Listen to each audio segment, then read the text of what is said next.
Doctor Vasubhai और doctor वीणाबेन Gujarat के एक जाने माने डॉक्टर कपल थे। उनकी कहानी प्यार और साथ देखे गए सपनों की थी। वे एक दूसरे को स्कूल के दिनों से जानते थे। उनकी दोस्ती प्यार में बदल गई और उन्होंने अपनी ज़िंदगी साथ बिताने का फैसला किया। अपनी मेडिकल की पढ़ाई पूरी करने के बाद उन्होंने शादी कर ली, निकाह दी। उन्होंने कड़ी मेहनत की और अपना खुद का प्राइवेट अस्पताल खोला। वो बहुत सफल हो गया। उन्हें उनके हुनर और लगन के लिए इज्जत दी जाती थी। लोग दूर दूर से उनके अस्पताल इलाज के लिए आते थे। उनकी ज़िंदगी आरामदायक थी। लोगों की मदद करने और अपने नेक पेशे से अच्छी कमाई करने की संतुष्टि से भरी हुई थी।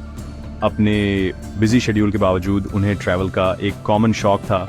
उनका मानना था कि ट्रैवल सिर्फ नई जगहें देखने के लिए नहीं होता, यह मन और आत्मा को तरोताज़ा करने के लिए होता है। जब भी उन्हें थोड़ा खाली समय मिलता वे एक छोटी यात्रा पर निकल पड़ते थे। ये यात्राएं उनके लिए अस्पताल के बिजी रूटीन से भागने का जरिया थी। उन्हें अलग अलग कल्चर एक्सप्लोर करना और नए लोगों से मिलना बहुत पसंद था। ये छोटे छोटे एडवेंचर उन्हें एक दूसरे के करीब लाते थे और उनकी जिंदगी में एक खास चमक भर देते थे। उन्होंने कई जगह घूमी थीं, लेकिन एक खास यात्रा उनकी जिंदगी को हमेशा के लिए बदलने वाली थी, जिस तरह से वे कभी सोच भी नहीं सकते थे। एक ठंडी सुबह हवा में हल्की हल्की बयार के साथ उन्होंने इंदौर और उज्जैन की यात्रा पर जाने का फैसला किया। मौसम सुहावना था। आसमान में हल्के बादल फैले हुए थे। बारिश का वादा हवा में घुला हुआ था, जिससे माहौल ताज़ा और साफ लग रहा था। उन्होंने अपने बैकपैक की आगे की सड़क के लिए उत्साह से भरे हुए। उन्होंने अपनी कार में अपनी यात्रा शुरू की, अपने शहर की जानी पहचानी सड़कों को पीछे छोड़ते हुए। खुली सड़क ने उनका स्वागत किया। हलचल भरे कस्बों से लेकर शांत ग्रामीण इलाकों तक बदलते नज़ारे उनकी आंखों के लिए एक ट्रीट थे।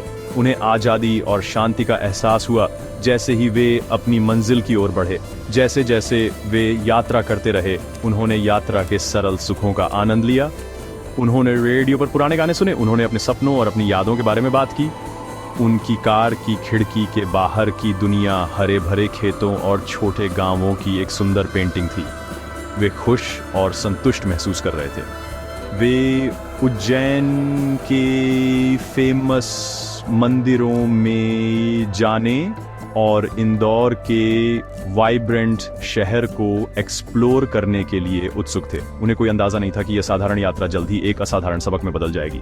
एक ऐसा सबक जो किसी मेडिकल किताब में नहीं, बल्कि एक विनम्र गांव वाले के दिल में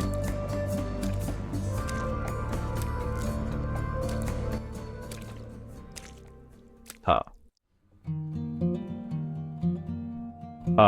जैसे ही वे आगे बढ़े, आसमान काला होने लगा। हल्के बादल घने घने बादलों में बदल गए। जल्द ही हल्की हल्की बूंदाबांदी शुरू हो गई। बारिश तेज हो गई और सड़क साफ देखना मुश्किल हो गया। उन्होंने फैसला किया कि थोड़ी देर रुकना सबसे अच्छा होगा। वे एक ग्रामीण इलाके में थे, किसी बड़े शहर से दूर। उन्होंने सड़क के किनारे एक छोटी मामूली झोपड़ी देखी। ये बारिश रुकने का इंतजार करने के लिए एक सुरक्षित जगह लग रही थी।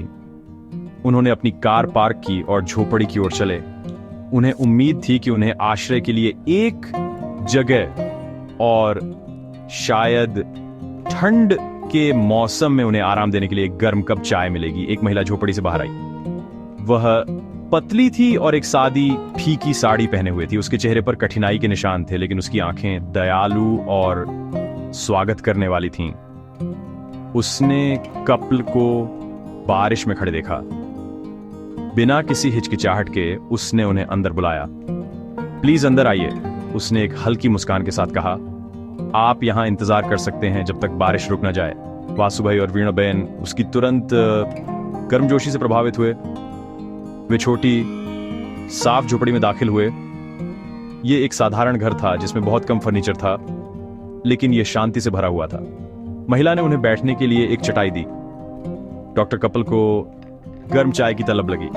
वासुभाई ने विनम्रता से महिला से पूछा, बहन, क्या हमें 2 कप चाय मिल सकती है? हम इसके लिए भुगतान करके खुश होंगे। महिला का चेहरा थोड़ा उतर गया, वह चिंतित लग रही थी। मैं आपको चाय बनाना पसंद करूंगी, उसने धीरे से कहा, लेकिन मेरे पास घर में दूध नहीं है। उनके निराश चेहरों को देखकर वह एक पल के लिए रुक गई। उसकी आंखों में एक नई चमक आ गई। उसके पास एक छोटा बच्चा था जो कोने में एक पालने में शांति से सो रहा था। उसने अपने बच्चे के लिए थोड़ी मात्रा में दूध बचा रखा था। बिना किसी दूसरी सोच के उसने एक फैसला लिया। वह पालने के पास गई और दूध का छोटा कटोरा उठा लिया। उसने कहा, प्लीज इंतजार कीजिए, मैं आपके लिए चाय बनाऊंगी। वीणाबेन ने देखा कि वह क्या कर रही थी। उसे एहसास हुआ कि महिला अपने बच्चे का दूध उनके लिए इस्तेमाल करने वाली है। उसने उसे रोकने की कोशिश की, ये कहते हुए, नहीं नहीं नहीं, प्लीज मत करो, ये तुम्हारे बच्चे के लिए है। लेकिन महिला ने जिद की।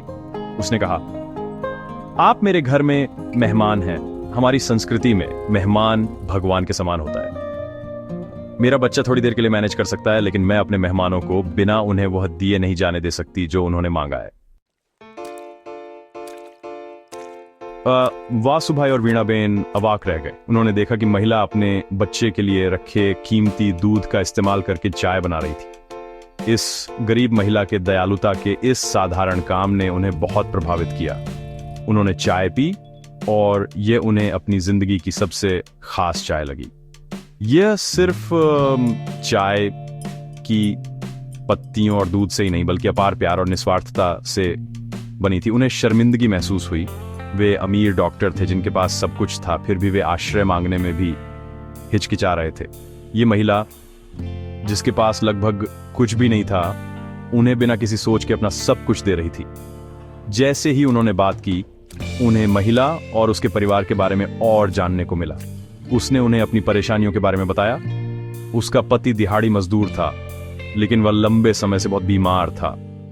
वो काम करने में असमर्थ था और परिवार के पास कोई इनकम का जरिया नहीं था। वे 2 वक्त की रोटी के लिए भी संघर्ष कर रहे थे। उसने अपने पति की बीमारी के बारे में अपनी आंखों में बहुत दुख के साथ बताया। उसने कहा कि वे उसे शहर के किसी बड़े अस्पताल में ले जाने का खर्च वहन नहीं कर सकते थे। स्थानीय डॉक्टर उसकी मदद नहीं कर पाए थे। उसकी कहानी दर्द और लाचारी से भरी थी, फिर भी उसने कोई कड़वाहट नहीं दिखाई। डॉक्टर होने के नाते वासुभाई और वीणाबेन ने मदद करने का एक प्रोफेशनल और नैतिक कर्तव्य महसूस किया। उन्होंने उसके पति को देखने के लिए कहा। वह एक चारपाई पर लेटा हुआ था, कमजोर और दुर्बल दिख रहा था। डॉक्टर वासुभाई ने उसकी ध्यान से जांच की। उन्होंने तुरंत समस्या का निदान किया।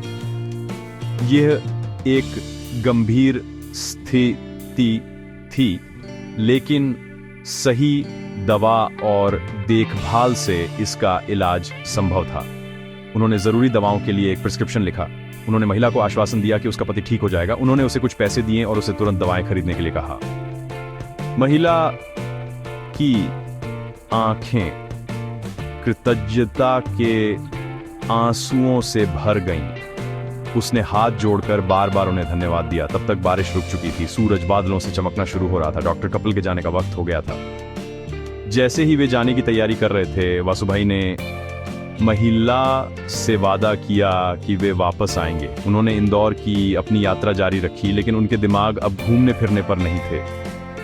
वे महिला और उसकी अविश्वसनीय उदारता के बारे में सोचना बंद नहीं कर पा रहे थे। उसके सेवा के काम ने उन्हें एक गहरा सबक सिखाया था।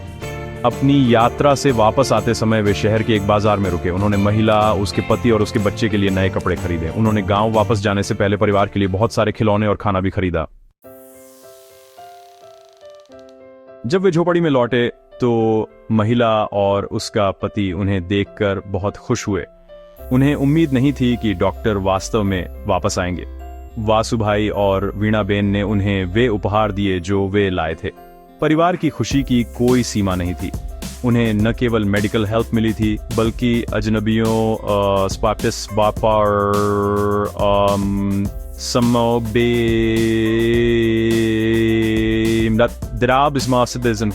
वासुभाई पर गहरा और स्थायी प्रभाव पड़ा। उन्होंने सच्ची दौलत पैसे या चीजों में नहीं, बल्कि सेवा की भावना में देखी। महिला बुनवाव अपनी गरीबी के बावजूद दयालुता और इंसानियत में उनसे ज़्यादा अमीर थी। उन्हें लगा कि एक डॉक्टर के रूप में उनकी ज़िंदगी अधूरी थी। अपने अस्पताल वापस आकर डॉक्टर वासुभाई ने एक ज़िंदगी बदलने वाला फैसला किया। उन्होंने अपने स्टाफ को इकट्ठा किया और एक नया नियम बताया। उस दिन से कोई भी मरीज जो गरीब था और इलाज का खर्च नहीं कर सकता था, उसका इलाज पूरी तरह से मुफ्त किया जाएगा। किसी को भी उनके अस्पताल से इसलिए वापस नहीं भेजा जाएगा क्योंकि उनके पास पैसे नहीं थे। उनकी पत्नी डॉक्टर वीणाबेन उनके साथ खड़ी रहीं और उनके फैसले का पूरे दिल से सपोर्ट किया। उन्होंने अपनी जिंदगी का एक हिस्सा गरीबों की सेवा के लिए समर्पित करने का फैसला किया, लाभ के लिए नहीं बल्कि कर्तव्य और करुणा की भावना से। अस्पताल का मिशन अब सिर्फ बीमारियों का इलाज करना नहीं था, बल्कि इंसानियत की सेवा का सेवा का था। शहर के कुछ अन्य डॉक्टर उनके फैसले से हैरान थे। उन्होंने उनसे सवाल किया, ये पूछते हुए कि वे अपनी इनकम का एक बड़ा हिस्सा क्यों छोड़ रहे हैं। उन्हें लगा कि यह एक खराब बिजनेस फैसला था। डॉक्टर वासुभाई ने अपनी बात को शांत और आत्मविश्वास भरी आवाज में समझाया। उन्होंने गरीब महिला और उसके बच्चे के दूध से बनी चाय की कहानी सुनाई। उन्होंने उनसे कहा, उस दिन मैंने सेवा का असली मतलब सीखा। अगर एक महिला जिसके पास कुछ भी नहीं है एक मेहमान के लिए सब कुछ दे सकती है, तो मैं जिसके पास इतना कुछ है ज़रूरत में किसी को इलाज से कैसे मना कर सकता हूँ। सच्ची सफलता इस बात से नहीं मापी जाती कि हम कितना कमाते हैं, बल्कि इस बात से कि हम कितना देते हैं। उनके शब्द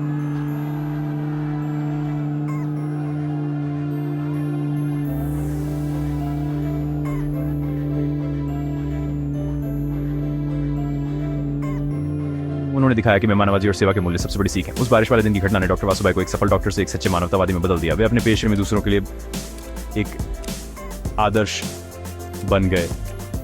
उनकी कहानी हमें एक सरल लेकिन गहरा सच सिखाती है। सच्ची इंसानियत बिना किसी उम्मीद के दूसरों की सेवा करने में निहित है।